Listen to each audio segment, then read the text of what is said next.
Hello guys, my name is Maxime and in this video I'm gonna show you how to install my first version of GlueLinux. This is the called Core Development version, so it can contain some kind of errors and and bugs I will fix later. But actually I released this version on 1st August, but and I also uploaded kind of demonstration video where I showed how installation process of GlueLinux will look like, but it wasn't the full process. It was just a part of it, and well, actually, let's install the core version. But in this video, I'm not gonna show you how to use this cool, nice looking graphical installer. I will show you how to install the GlueLinux using installation script, which I already included, and it's just really simple. So first of all, I'm using VirtualBox. It's a virtual machine here, and I will install it on a virtual machine.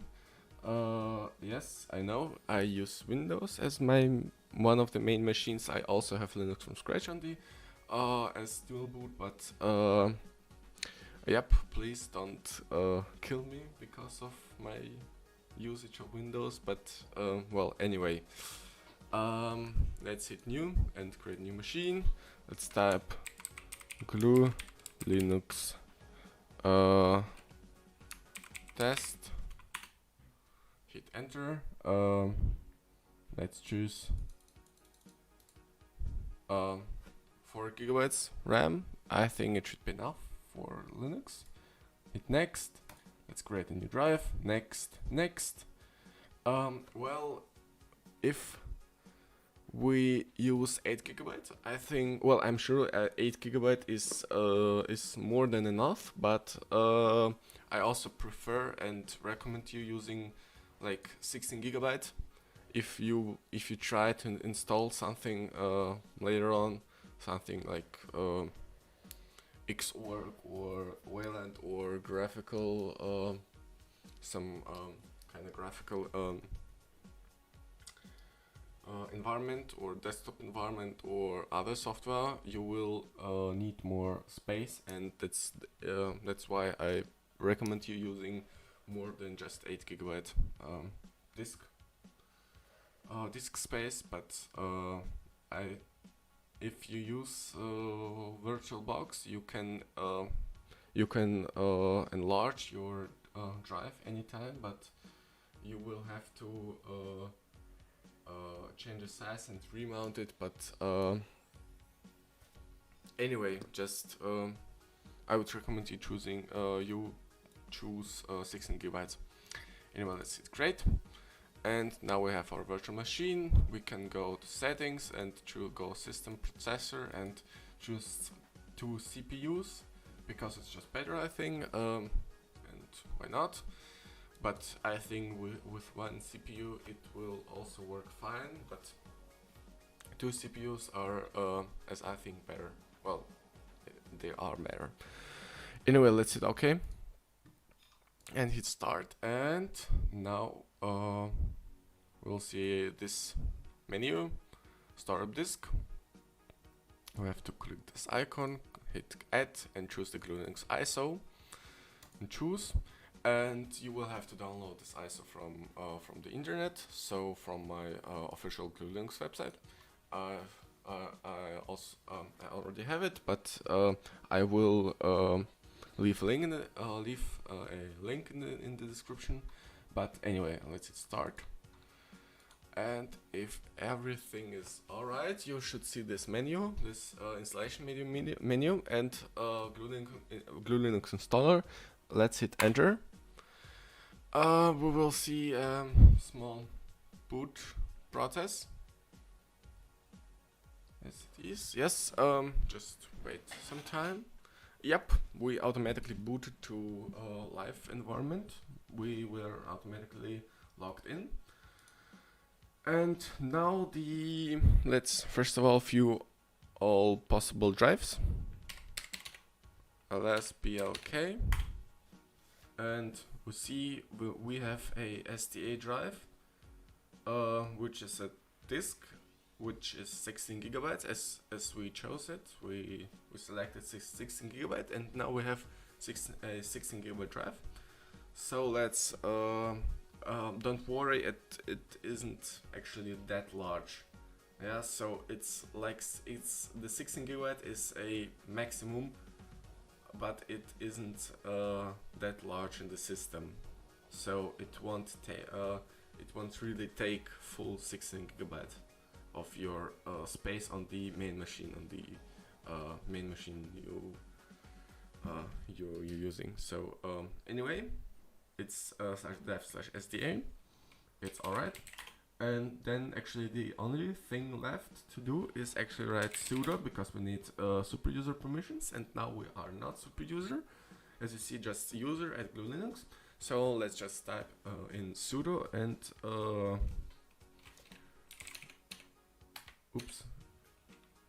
sudo and install, and actually hit enter, and that is actually it.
So now we're actually ready, and the installation is ready, and now we see a mounting partition, and now the only thing left is actually to shut it down or to reboot. Let's type reboot. Oops. Reboot, and now we have to remove the GlueLinux ISO. Remove it and hit OK and hit start. And now we will see a GlueLinux boot menu, a nice boot menu with some advanced options. But the thing we have to type, or we have to do, is just hit enter, and it loads, it boots up, and now we see the login prompt, the GlueLinux login prompt. The default username is root, and the default password is glue, typed with small letters, just GLUE.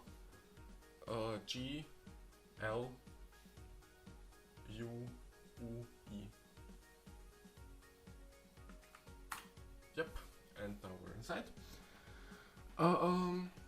Now we can change it and do whatever we want to do here, and use it for servers and use it for the other thing, and yeah, that's actually it. And thanks for watching, and hopefully you will use GlueLinux later. And anyway, I will make some other videos where I will tell you about GlueLinux and show you some things, or I will maybe make some kind of update log, you know. And well, and yeah, that's it. And thanks for watching again. And if you have some questions, you can write them down in the comments below. And yeah, that's it. And bye bye. See you next time.